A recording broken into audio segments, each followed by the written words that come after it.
When Young Sheldon aired its final episode, fans were already bracing themselves for an emotional farewell. But what no one saw coming, not even the most devoted Reddit theorists, was the surprise reunion between the Young Sheldon cast and the original stars of The Big Bang Theory. And it didn't happen on a red carpet, or in a behind-the-scenes Instagram post. No, it happened right on screen, woven into the narrative in a way that made millions of viewers do a double take, grab the remote, and rewind, just to believe what they were seeing. A seamless stitch in time in the closing minutes of the Young Sheldon finale, the camera lingered on an older Sheldon Cooper, no longer the young boy played by Ian Armitage, nor the socially awkward physicist portrayed by Jim Parsons, but someone in between. And then, almost imperceptibly, the scene faded into a cozy Pasadena apartment. A familiar one, room 4A.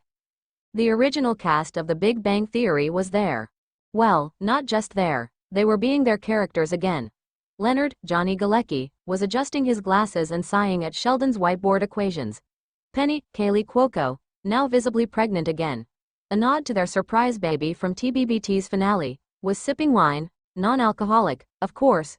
Raj, Kunal Nayyar, sat cross-legged on the couch, debating string theory versus loop quantum gravity with Howard, Simon Helberg, who somehow still dressed like it was 2009. And Sheldon? He stood in the center, mid-monologue about something hilariously arcane, until he paused, turned toward the camera, and said, "Memory is the strangest kind of time travel, wouldn't you say?" Cue Goosebumps. The bridge between two universes. This moment wasn't just a gimmick. It was a bridge, a love letter, connecting the heartwarming childhood of Sheldon in East Texas to the quirky, beloved adult version in Pasadena. The reunion was part flashback, part dream, part metafiction. It felt like Sheldon himself, the narrator of Young Sheldon for 6 seasons, was slipping through his own memories, folding time like a napkin from the Cheesecake Factory. This wasn't just fan service, it was fan art. Producers later revealed the scene had been filmed in complete secrecy. The original cast signed NDA agreements so strict, Kaylee Cuoco joked she thought she was being recruited for the CIA, not CBS. Even the studio audience was absent.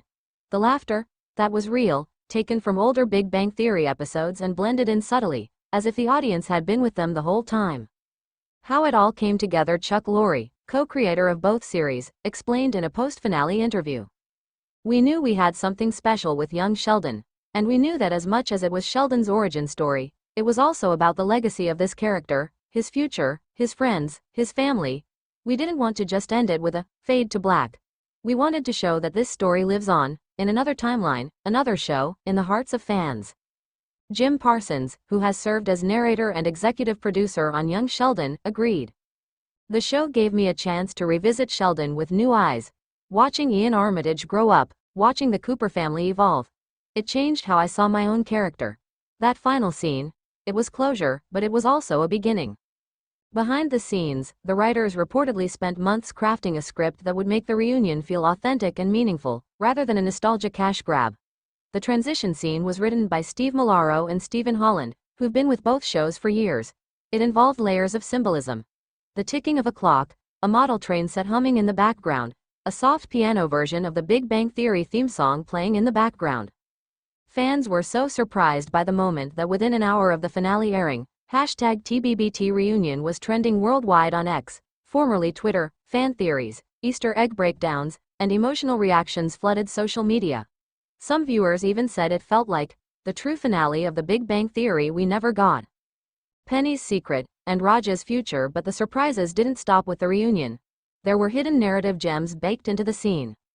Penny, ever the wild card, dropped a line about their daughter wanting to be a theoretical physicist, just like Uncle Sheldon, which sent fans spiraling into speculation.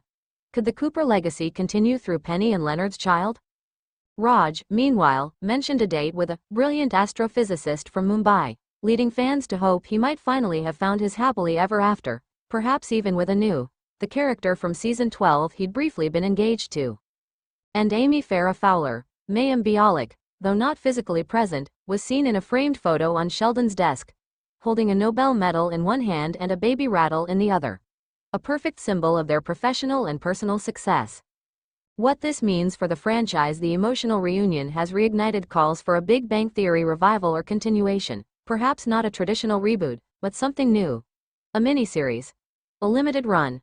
Maybe a crossover with another spin-off. CBS has remained tight-lipped, but the success of the finale has clearly sent a message. The Big Bang universe still has gravity. And perhaps most importantly, the reunion reminded fans that Sheldon Cooper, both young and old, was never just about quirks and equations. He was about friendship, family, memory, and the impossible beauty of growth. Final thoughts. The equation of emotion in the end. This surprise reunion wasn't just a television moment. It was a convergence of actors, characters, timelines, and fans. It was a reminder of how fiction can shape memory, how storytelling can feel like time travel, and how sometimes the most meaningful finales are the ones that loop back to where it all began. As Sheldon might put it, if time is a dimension, then nostalgia is its echo. And in that echo, sometimes, we find ourselves again. Bazinga! Let me know if you'd like a shorter version or a script-style adaptation.